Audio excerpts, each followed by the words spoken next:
तुम्हारी इतनी हिम्मत कि तुम मेरे बाप पे जाओगी। छोटी हो ना, छोटी बन के रहो। तुम्हारी इतनी हिम्मत कि तुमने मुझे चाटा मारा। तुम हो कौन? मैं नहीं काम करूंगी इस घर का, समझ में आया तुम्हें? तो तुम्हें क्या लगता है मैं नौकर हूँ क्या इस घर की? तुम छोटी बहू है ना, तो मिलके काम करना ही पड़ेगा इस घर का। तुम्हें बहुत शौक है ना नौकरानी बनने का, मेरे को शौक नहीं है नौकरानी बनने का। अगर तुम्हें इतना शौक है ना तुम इस घर के सारे काम करो ना, मैं तो नहीं करूंगी। मैं इस घर की बहू हूँ ना, तो मैं ना यहाँ पे राज करने आई हूँ, समझ में आया तुम्हें? बहू है ना, घर में राज करने नहीं आती है, काम भी करना पड़ता है घर पे। तुम्हें पता है मैं किस घर की बेटी हूँ और तुम मुझसे काम करवाओगी? और तुम जैसी लड़कियां कर भी क्या सकती हैं? तुम जैसी लड़कियों को ना घर तोड़ना आता है, जोड़ना नहीं।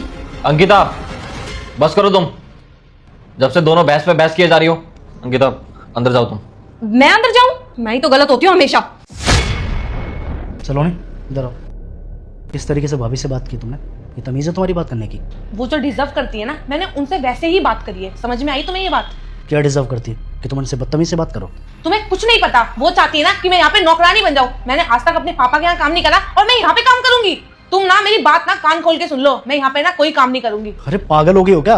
अपने घर में काम करने से भला कोई नौकरानी कैसे बन जाता है? देखो तुम ना मेरी बात ना कान खोल के सुन लो। मैंने उनकी बात तो सुननी, लेकिन मैं तुम्हारी बात नहीं सुनूंगी।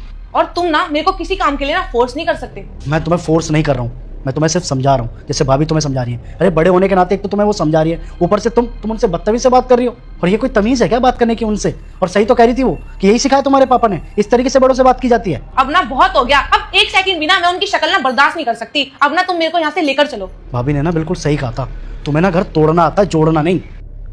अंकिता क्या था यार ये सब? क्या चाहती हो तुम? अरे इस उम्र में हम दोनों भाई अलग अलग हो जाएं। राहुल, मैं ऐसा क्यों चाहूंगी यार? तुमने बाहर देखा नहीं, उसमें तमीज थी। किस तरीके से बड़ों से बात करनी चाहिए, किस तरीके से नहीं। कितनी बदतमीजी से बात करी थी यार मेरे से, और ऊपर से कप इतनी तेज फेंक के मारा, किसी को लग जाती फिर। यार अंकिता तुम भी तो देखो ना, तुमने क्या किया, सीधा थप्पड़ मार दिया उसे। अब कुछ चीज़ें तो प्यार से भी सॉल्व हो सकती है ना। होता है किसी किसी का गुस्सा बहुत खराब होता है। वैसे भी अंकिता वो बच्ची है यार, अभी धीरे धीरे एडजस्ट कर लेगी, यहाँ पर घुल मिल जाएगी तो सब कुछ नॉर्मल हो जाएगा उसके लिए। और वैसे भी अंकिता तुम इस घर की बड़ी बहू हो, तुम्हारी जिम्मेदारी बनती है इस पूरे घर को एक करके रखना। और तुम क्या कर रही हो? जितना वो चिल्ला रही है उससे ज़्यादा तो तुम चिल्ला रही हो। अंकिता वो छोटी है, तुम मैच्योर हो यार। अब तुम भी वैसा ही करोगी तो तुम में और उसमें क्या फ़र्क रह जाएगा? यार राहुल, मैंने उसे क्या बोल दिया था? 2 प्लेट पड़ी हुई थी सिंक में, मैंने बस वही तो साफ करने के लिए बोला था।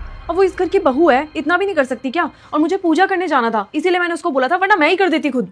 अब तुम खुद देखो ना, मेरे से जुबान लड़ा रही थी और मेरे पापा को फालतू में घसीट रही थी, तो इसी वजह से मेरा हाथ उठ गया। अंकिता कभी कभी बर्दाश्त करने में ही समझदारी होती है। बेटा मुझे देखकर इग्नोर मत करना, मैं दुर्गा माता हूँ। आज तुम्हारे घर 2 घंटे में खुशखबरी आने वाली है। बस तुम वीडियो को लाइक करके चैनल को सब्सक्राइब कर दो और जाते जाते कमेंट बॉक्स में जय माता दी लिख देना।